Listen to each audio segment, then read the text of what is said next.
Acudo a esta Cámara de Diputados como director general del Instituto Mexicano del Seguro Social, como se ha mencionado, en el marco de la glosa del quinto informe de gobierno del presidente Andrés Manuel López Obrador y en pleno y completo conocimiento de la importancia y trascendencia que tienen estos ejercicios de rendición de cuentas, para conocer, ampliar sobre lo que se ha avanzado y logrado en el Instituto Mexicano del Seguro Social a 5 años de haber asumido la responsabilidad de dirigir.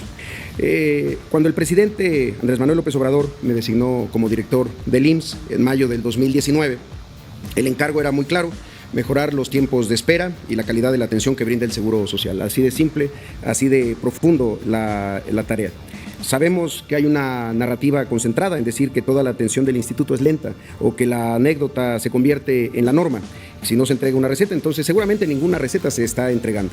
Sin embargo, la intención es compartirles lo que logramos todos los días con los 500,000 trabajadores que laboran en el Seguro Social y que lo hacen el empleador número 1 de nuestro país. Hace 5 años el diagnóstico no era nada alentador.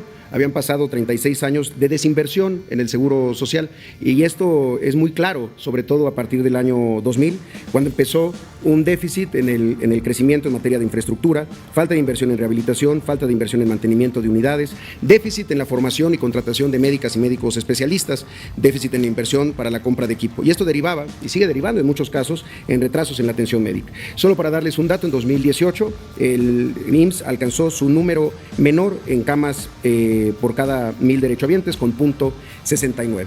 De 2019 a 2023 se han invertido un total de 36,759 millones de pesos. Estamos hablando de más de 14,000 camas de hospitalización que fueron sustituidas en algún hospital del IMSS, casi 2,500 ventiladores, 369 máquinas de anestesia, 260 mastógrafos, 60 tomógrafos, 16 resonancias magnéticas adquiridas en esta administración y 14 angiógrafos. A esto habrá que sumar el presupuesto de egresos de la Federación del próximo año, que alcanza los 21,990 millones de pesos en estos dos rubros de inversión en obra física y equipamiento. Con esto alcanzaríamos a 58,749 millones de pesos para todo el sexenio del presidente López Obrador. Podemos ver que como parte de este programa se incorporaron 10 hospitales que no estaban en operación. Por diferentes causas, estos eran hospitales que o se habían iniciado o se habían concluido o incluso se habían logrado equipar, pero que no estaban operando, que no estaban haciendo ni una sola cirugía, no estaban dando consulta en la consulta externa. Esos retrasos por parte de empresas o por falta de equipamiento fueron asumidos, además, en muchos casos en medio de la emergencia sanitaria, porque prácticamente todos estos 10 hospitales que ya están en operación entraron en funcionamiento para la atención de la enfermedad por COVID-19. Para lograrlo se invirtieron 13,000 millones de pesos y son 7 unidades nuevas y 3 rehabilitadas. Los hospitales generales de zona de Ciudad Acuña, allá en Coahuila, el de Atlacomulco en el Estado de México, el hospital de Pachuca en el Estado de Hidalgo, Cuautlancingo en Puebla, Tapachula en el Estado de Chiapas, lo mismo que Bahía de Banderas en Nayarit y el hospital de Aranda, así como la rehabilitación de los hospitales de Cuautla, de Atlisco y de Villacuapa. Esto nos sumó 1,100 camas sensables más. Adicionalmente a eso, en la siguiente podemos ver los 8 hospitales que están en este momento en construcción, 8 en totalidad: los hospitales generales de zona de Tula en Hidalgo, de San Alejandro en Puebla, de Zaragoza aquí en la Ciudad de México, el de Ticula en Yucatán, el de Tuxtla Gutiérrez Chiapas y Navojoa en Sonora, además de los hospitales generales regionales de Ciudad Juárez y de Ensenada en Baja California. Esto implica una inversión de obra y equipamiento de más de 18,000 millones de pesos. Y a esto sumamos 3 hospitales ligeros que fueron parte de lo que se aprendió durante la pandemia, cómo construir con nuevos métodos para el crecimiento de la capacidad instalada, y son 3 que se están construyendo actualmente: uno en Cárdenas, Tabasco, otro en Tláhuac, aquí en la Ciudad de México, y otro en Uruapan, Michoacán, que nos sumarán 300 camas adicionales. En 2019, solamente 4 hospitales del segundo nivel, esto sin considerar las unidades médicas de alta especialidad, solo 4 hospitales tenían una sala de hemodinamia para la atención de padecimientos cardíacos y el código infarto.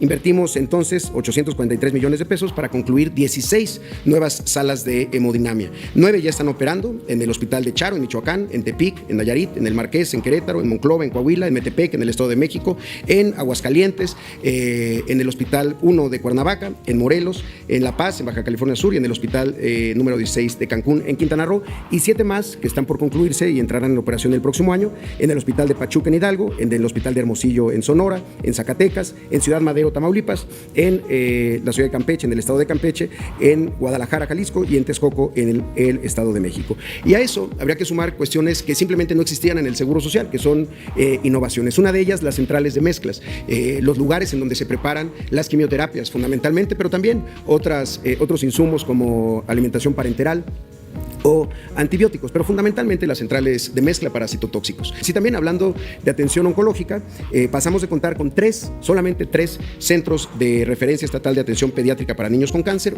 llamados OncoCrean, a contar el día de hoy en uno en cada delegación, es decir, tenemos 35 OncoCrean, sumamos 32 más en lo que va de esta administración, y con esto también la coordinación de cáncer, que no existía tampoco en el Seguro Social, encabezada por el doctor Enrique López, manifiesta que se ha logrado aumentar de 46 a 88% la sobrevida de niñas y niños, adolescentes y adolescentes también que padecen con cáncer y que se atienden en el Seguro Social. De la misma manera, uno de nuestros enfoques más importantes, la atención primaria y el primer nivel de atención, en esta administración se han puesto en operación 20 unidades de medicina familiar nuevas y sustituciones de unidades que ya habían cumplido su ciclo de vida. Destacan las unidades de 10 consultorios que están operando ya en Rosarito, en Baja California, en Tarímbaro, en Michoacán, en Aguascalientes, en la zona industrial, en Cabo San Lucas, en Baja California Sur, en Magdalena de las Salinas, aquí en la Ciudad de México, una unidad de medicina familiar de 14 consultorios en Los Héroes, allá en Mérida, en Yucatán, así como una OMF de 2 consultorios en Mezcala, Guerrero, y las sustituciones de la OMF de 10 consultorios de Tula, de Allende, la OMF de 6 consultorios más 3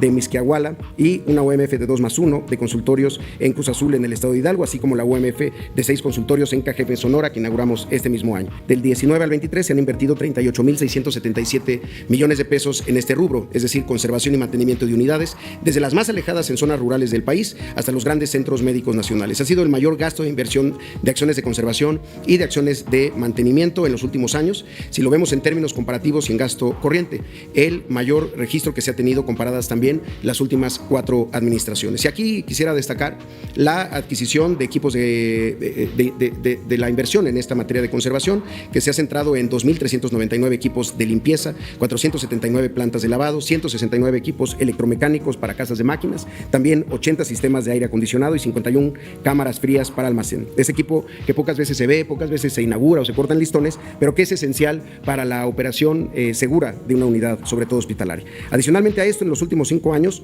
hemos realizado una inversión de 3.135 millones de pesos en acciones extraordinarias de dignificación de unidades en el primer nivel de atención. Entre 2022 y 2023, 759 unidades de medicina familiar fueron intervenidas. Esto es casi la mitad de todas las unidades de medicina familiar con las que cuenta el Seguro Social en todo el país, y 515 se están interviniendo actualmente con una inversión de 770 millones de pesos. También en lo que respecta a hospitales al segundo nivel de atención, en 211 hospitales prioritarios se están reacondicionando los quirófanos. Son 803 quirófanos y salas de expulsión que habían llevado muchos años sin que estuvieran en norma o sin licencia o simplemente con necesidad de acciones de infraestructura que implicaban a veces tener que suspender la operación, y había que hacerlo. Cuando se identificó que gran parte de las suspensiones de cirugías tenían que ver justo con el estado de los quirófanos, pues había que mejorar esos quirófanos. Es una estrategia que ha involucrado a todas las coordinaciones y a todas las direcciones normativas, pero sabemos que era necesario y urgente hacerlo. También decirles que en la mejora de almacenes se ha invertido un total de 674 millones de pesos. Había elementos tan fundamentales como un montacargas que quizá ya no estaba funcionando en un almacén, y eso proceso del abasto de medicamentos termina también impactando. Por eso se compraron montacargas, cámaras frías y otras acciones en estos almacenes. En 2019, ¿cuántas médicas y médicos ingresaban a una especialidad del Seguro Social? Un total de 4.637 para hacer alguna especialidad en alguna sede del IMSS.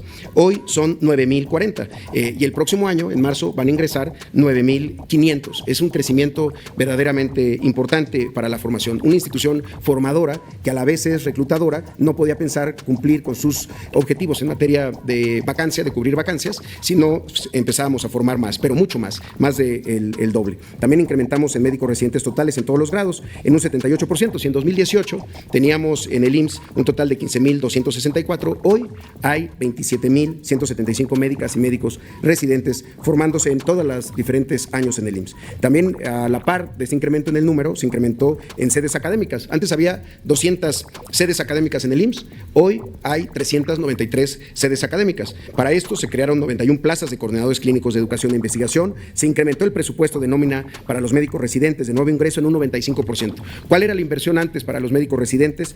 1,259 millones de pesos se ejercieron en 2018. Este año se han ejercido 2,455 millones de pesos en la formación de médicos especialistas. La proyección que tenemos de egresos para 2024 es la más grande de la historia del Seguro Social, 7,311 médicos especialistas que egresan en marzo y que estará el IMSS listo para reclutarlos y pasando de esta etapa de formación a la etapa ya de su vida profesional laboral. También decirles que la proyección que tenemos para 2025 es de 7,637 y ahí sí poder cubrir esos déficits históricos que tiene el Seguro Social de médicos especialistas. Y esto nunca ha sido en contrario sentido de la calidad de la formación. Incluso se han inaugurado 2 centros de simulación para la excelencia clínica y quirúrgica, el de Mérida en 2020 y el de Guadalajara en 2021, con lo que se puede tener certeza de esta calidad. Además, se han dignificado los espacios para las residencias médicas en prácticamente todas las delegaciones y en todas las unidades de alta especialidad, con una inversión en obra de 169 millones de pesos y 86 millones de pesos en mobiliario y equipamiento. Además, se dotó de equipo técnico a las unidades de enfermería, a las escuelas de enfermería y a los centros de investigación educativa y formación docente. En 2023 llegamos a 115 millones de consultas de especialidad y medicina familiar. Este número de 115 millones de consultas de especialidad y medicina familiar es el mejor año en términos de productividad de este servicio de la historia del Seguro Social. También se puede ver ahí, se lograron 18,980,000 atenciones de urgencias, 1,5 millones de cirugías y se han recuperado los servicios a los niveles similares a 2019, el último año antes de la pandemia. En lo relativo a la actualización de claves de medicamentos y material de curación, se incrementaron 95 claves que antes no estaban ni en el compendio ni en nuestro cuadro básico. Esto ha llevado a un acceso a mejores tratamientos para derechohabientes, mejor control de la hipertensión arterial con terapias duales y triples, tratamientos más efectivos en hepatitis C con terapias de combinación de 2 antivirales de acción directa que permite una curación del 96% cuando se concluye el tratamiento y muchos más que se valoraron importante que ya estuvieran en las farmacias del IMSS. Y respecto a las recetas surtidas, desde 2018, 19, 20 y 21 y el 2000 hasta 22 y 23 se han surtido más de 1,056 millones de recetas. Para ponerles un ejemplo, en 2018 todo el año se surtieron en el IMSS 216,8 millones de recetas. En lo que va del 2023 ya superamos los 221 millones de recetas surtidas completas de acuerdo a lo que se confirma todos los días por parte de miles de personas que participan en el proceso de suministro en el Sistema de Administración de Insumos, el SAI. También las nuevas formas de incorporación, y aquí un reconocimiento a las comisiones y al Pleno de la Cámara de Diputados que han apoyado estas iniciativas, la que tiene que ver con trabajadores independientes, personas trabajadores independientes, que ya pasaron de ser un proyecto piloto del IMSS a una reforma de ley. A la fecha tenemos a 141,000 personas registradas en esta modalidad de aseguramiento de trabajador o trabajadora independiente. Y también, desde luego, las personas trabajadoras del hogar, que al último corte se registran 62,533 personas registradas por parte de sus empleadoras o empleadores. Estas acciones han permitido también beneficiar a la base trabajadora del Seguro Social en incrementos salariales y en crecimiento de nuestra plantilla. En lo que va de esta administración, el crecimiento real del salario de los trabajadores que trabajan en el Seguro Social ha sido de 6,1% real. Y solo para hablar de este año, el incremento es histórico del 7,8% de incremento salarial para los y las trabajadoras del Seguro Social, acompañado esto, desde luego, de los compromisos de la mejora en la atención. Todos estos cambios han venido acompañados también de una apuesta por el uso de nuevas tecnologías. Estamos implementando en este momento ya el ecosistema digital, con lo que contaremos con el tan deseado historial clínico electrónico, en el que todo paciente atendido en el IMSS pueda consultar el seguimiento médico, la información histórica de sus notas médicas, los estudios de laboratorio, recetas e incapacidades. Con esto conectamos a todo el IMSS, sin importar el lugar, el municipio, la región o el territorio donde tengamos una unidad o donde se haya atendido por última vez una o un derechohabiente. Y también una innovación que nos importa muchísimo que tiene que ver con la digitalización de trámites. Hoy 85% de los trámites ante el IMSS pueden realizarse de manera digital, lo mismo la opinión de cumplimiento de obligaciones fiscales a través del buzón IMSS, el reporte personalizado de cotización, la información de contratos de servicio, la consulta de vigencia de derechos, el alta en clínica, la consulta de incapacidades o las emisiones de pago o notificaciones. Por eso, estimadas diputadas, estimados diputados, para nosotros esta comparecencia era muy importante, como lo fue la Asamblea la semana pasada. Poder hablar de un IMSS en donde había al 2019 215,000 millones de pesos de reservas, a hoy estar entregando uno con finanzas sanas y 425,000 millones de pesos de reservas gracias a más acciones de fiscalización y también a una nueva cartera de inversiones que plantea que no solamente las cuotas obrero-patronales o la aportación del gobierno sea una fuente de financiamiento del IMSS, sino también las propias inversiones que hace el Seguro Social. Todo solo para decirlo con un dato, este año se recaudaron 51,000 millones de pesos más que en 2022. Por eso es que creo que cuando nos preguntamos nosotros qué legado, cómo queríamos dejar al IMSS y respondíamos y seguimos respondiendo, regresándolo al origen del Seguro Social, regresándolo a lo que hace 80 años dio motivos a los mexicanos y mexicanas de entonces a pensar que era posible un sistema de aseguramiento para las trabajadoras y los trabajadores que estuviera fundamentado en la justicia social, en un sistema público que evitara la privatización que durante la pandemia demostró sus limitaciones. Regresar al Seguro Social al origen, a su razón de ser, tenía que ver con creer en las instituciones, hacer instituciones más fuertes y hacer instituciones garantes de derechos, garantes de la seguridad social, garantes de la salud. Un IMSS sustentable en materia financiera, pero sobre todo con el prestigio y la calidad de la atención médica. Sin duda hay muchos desafíos, pero hay una convicción, que hoy hay un seguro más seguro, un seguro más social y un seguro social que ya no tiene el riesgo de los intentos de privatización de los años anteriores. Muchísimas gracias y estoy a sus órdenes.